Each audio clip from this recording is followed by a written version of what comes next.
یہ آج کا پروگرام ہم نے آپ کے لیے پیش کیا داتا کی نگری سے۔ یہاں پر ہزاروں کی تعداد میں عقیدت مند ہیں جو اس وقت بھی موجود ہیں، دن رات یہاں موجود ہوتے ہیں، لیکن شہر اس وقت پورا پانی سے ڈوبا ہوا ہے۔ وہ لوگ جو اس شہر میں کئی سالوں سے حکمران تھے، حکومت کرتے رہے، سالہ سال سے،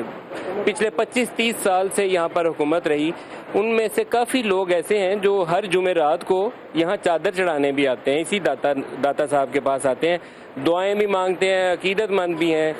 اور وہ اس جگہ کی دیکھ بھال کے لیے بھی بڑے وعدے کرتے ہیں کہ ہم تو بہت زیادہ متقی اور پرہیزگار لوگ ہیں۔ لیکن اس شہر کا حال یہ ہے کہ جس شہر سے ابھی میں آج آپ کو سارا دن دکھایا ہے کہ پانی کے اندر ڈوبا ہوا ہے، گھٹنوں تک پانی ہے، گاڑیاں ڈوبی ہوئی ہیں، لوگوں کے گھروں کے اندر پانی ہے، تو یہاں آ کر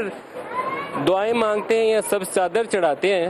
تو وہ کیا لوگوں سے وعدہ کر کے جاتے ہیں اور اس وعدے کو ایفا کتنا کرتے ہیں، یہ بات ہمیں سمجھنے کی، ماننے کی اور دیکھنے کی بہت ضرورت ہے۔ اس اللہ نے جس کام کے لیے ہمیں دنیا میں بھیجا ہے اس میں ایک بہت ہی بڑا زور دیا گیا ہے۔ ایک تو حقوق اللہ ہے، حقوق اللہ تو فرض ہے، نماز روزہ حج زکوٰۃ ہم نے کرنا ہی کرنا ہے، لیکن حقوق العباد اس کی کوئی معافی نہیں ہے۔ حقوق العباد کی ہم نے یہ جو بندوں کے حقوق ہیں،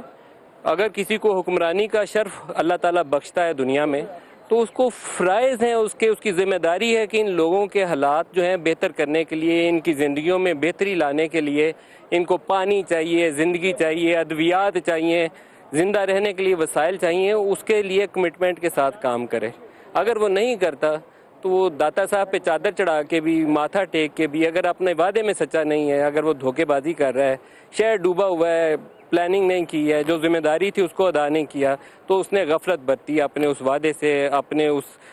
حلف سے، اپنی اس کمٹمنٹ کے ساتھ جو اس نے اللہ کو بھی دی ہوئی ہے۔ اور یہاں بھی آتے ہیں جمعرات کو چادر چڑھاتے ہیں اور فوٹو چھپواتے ہیں، تو دونوں کو اسے بات یہ بتانی پڑے گی لوگوں کو کہ ہم نے کیا کیا۔